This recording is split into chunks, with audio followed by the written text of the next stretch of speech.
Hello and welcome to the Utah Puck Report. Very special episode today as we start to get to know our new NHL team and our new NHL players.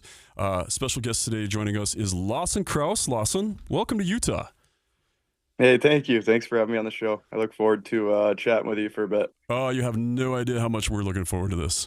Lawson, what should the people of Utah, the Utah hockey fans, know about you? What's your role on the team and what's your style of play? What would you like them to know? That's a good question to start off with. I'm a big guy on the ice. I skate pretty well. I've kind of been a player that's been, pretty reliable all over the ice. I like to bring the energy. I like to be as physical as I can. And I like to put the puck in the back of the net. So, obviously looking forward to the new opportunity in Utah and can't wait to get going here. Nice. Just going back, can you kind of take us through the first time you heard that the team might be moving to Utah? I know there was rumors and stuff forever. Like, did you see it online? Did somebody tell you, like, hey, we might be going to Utah next year?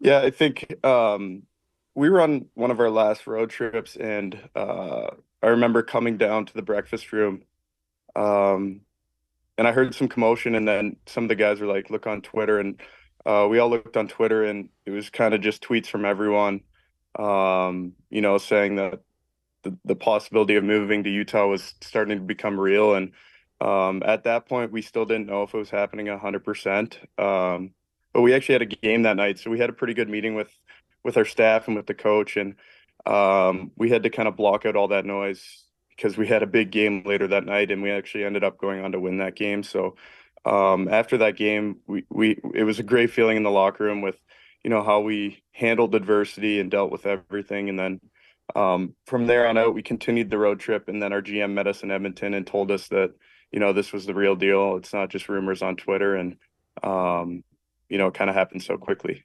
Yeah, that is pretty quick, and I can't even imagine what it's like to have to try to prepare for an NHL game, and then to have all that stuff going on in the background. So that's crazy. So what were your initial thoughts? Had you ever been to Utah before? Did you know much about Utah? No, honestly, I didn't know much about Utah. Obviously, I've seen videos and stuff on Instagram and TikTok on the parks there and the beautiful state. But other than that, I didn't know much about Utah. And obviously, when we got there, I guess that would have been over 2 weeks ago now. I was blown away. You kind of get that similar mountain feel as Arizona, except a little bit more snow on the mountains, not the deserty mountains here.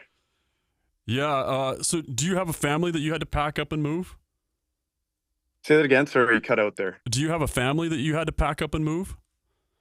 Yeah, so it's my wife, and we got a little dog. So we're trying to figure all that out kind of right now, and it's happening very quickly, but everything will work out the way it's supposed to. So when you guys came in for that meet the team day, like, what were the emotions like on that plane, and what was your wife experiencing? Like, what were you guys talking about on the way in? Yeah, we were all excited, I think. I remember the plane ride. It was an early one for us, but we had all our wives. We could have brought whoever we wanted. So some guys with kids brought their kids. It was incredible when we landed, just seeing the support of the state of Utah and in Salt Lake, and I remember coming down off those plane steps and just hearing the cheers from all the minor hockey kids in the airplane hangar. It gave me goosebumps, and it was nice. We actually had about 20 minutes or so to connect with them, sign some things. So it was a very warm welcome. And then you go from that, you get taken around. What parts of Utah did you get to see that day? Yeah, it was actually a busy day. So we went from there. We went to the hotel. We dropped some stuff off. We ended up going for a little brunch before we started our day. We did a tour of the Delta Center there, and then we went from there to the Jazz practice facility. And then a few of us had to kind of escape and go do some media, and I'm not sure what they got up to after that. But we met back at the rink and then did the whole rink thing that everyone saw online, which was probably one of the coolest things that I've been a part of in a long time. Yeah, what separates that? I mean, it was so fun just to see you guys get the opportunity to get up there and be like, hey, this is who I am. And, obviously Spicy Tuna goes crazy. But Yeah. how was that for you to get up I- and introduce that, yourself? that, yeah, that like I said, that was probably one of the coolest things I've been a part of in a really long time. And we we knew it was we were kind of peeking our heads out before we were walking down that tunnel, and we saw how many people were there. We heard that there was like 7,000 or so people that didn't get let in, and um they were making noise before we even came out. So we knew it was going to be a lot of fun. And then um when we walked down that line to go up to the stage, and just the amount of cheers, the loud energy, you could really feel the love from the fans. And when we were on stage, we didn't none of that was planned. We knew we had to stand up, introduce who we were, where we were from, and what position we played. And Nick Schmaltz started it off and kind of got the crowd going a little bit. So then we were all like, okay, we got to do something here. The fans reacted like I've never seen before. So we had a lot of fun with it. Obviously, the spicy tuna thing was hilarious, but that just speaks to Obi. Obi Spicy Tuna. I call him Obi because I'm really good friends with him. But that's his character. He's a player that the community will enjoy, the fans will enjoy, and the players, we all love him. He's one of those guys that holds our team together and brings a lot to us. So we're really hoping that they can get a deal done here and have him back in a Utah jersey here. Yeah, I've talked about that on my show a lot. As an unrestricted free agent, you really have to have helped yourself when you win the whole crowd over. And I mean, there's already T-shirts made in Utah about it. Yeah, it goes with the fans here. They all love him here in Arizona, and he's just such a great person. And like I said, he's always out in the community. He'll do anything for his teammates, anything for the fans. So definitely that reaction was well deserved, and it brought a lot of laughs and smiles to our faces on stage. Yeah, it looked like you guys were having a great time. Okay, so Utah has some myths to it, some stereotypes or whatever. And then you get here. Did you find anything that you expected, or did you find stuff that was unexpected to you as you got to meet some people from Utah and see our culture? The thing that blew me away was how nice everyone was. From the moment I landed, the hotel staff, the people driving the cars, everyone was just so friendly. And for me, being a Canadian boy, it kind of reminds me of home a little bit with the weather and the friendliness. So that's kind of what blew me away, was just how friendly everyone was, and I can't wait to be a part of that. Okay. Speaking of being a part of it, have you ever been skiing and snowboarding? Because I'm supposed to ask if you're a skier or a snowboarder. Have you ever done either? I used to do a little bit of skiing when I was younger.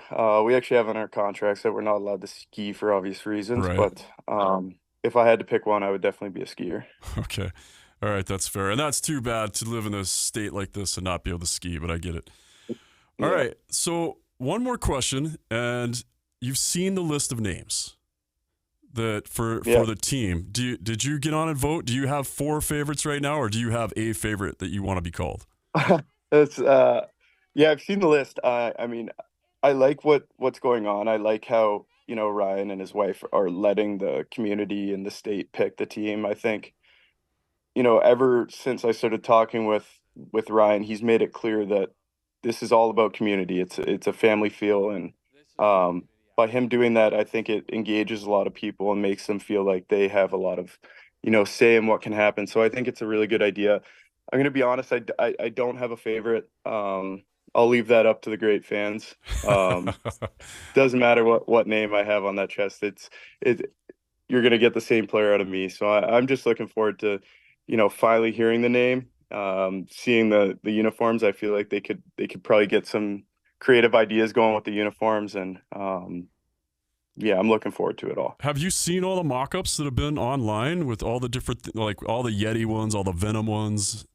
Yeah, I've seen those. I didn't know if those were just, if those are true ideas, but I've seen some pretty cool ones online for sure. Yeah, it's been crazy. And that's what anybody can do with AI on their phone, right? Like you can just tell your phone to make it. It's crazy. Yeah, and I think it's awesome that Ryan's also using Qualtrics. Like have his day job help decide everybody's, get everybody's input on it. Just kind of going back to that about, you don't care, because we're in the same boat right now. Like all I want to do is cheer for you guys and have you guys here. And I don't know how many times people have told you, but man, welcome to Utah. We're excited to have you. I don't care what name's on your chest either. We're going to be there every day, just supporting you guys and hopefully giving you a real home feel. I know a lot of you loved Arizona, and I don't think it was Arizona's fault that they lost you. I know the fans were true fans there, but we're going to try and make up for that and welcome those Arizona fans and just welcome you guys in. We're excited to have you.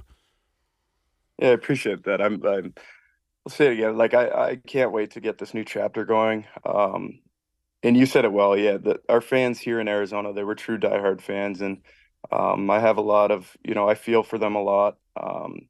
Obviously, it's not their fault that our team got moved, but I've reached out to a few of them, and it sounds like most of them are going to continue to watch us, which is great. And you never know, maybe they get a team back here in the future. And I can't say anything bad about the Coyotes fans. They've always supported me. They've supported my wife.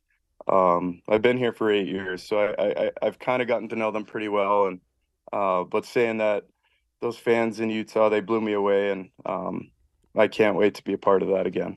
Yeah, you're gonna find we've got a lot here in Utah, and this is a great place to raise a family. I know, and actually, it's funny.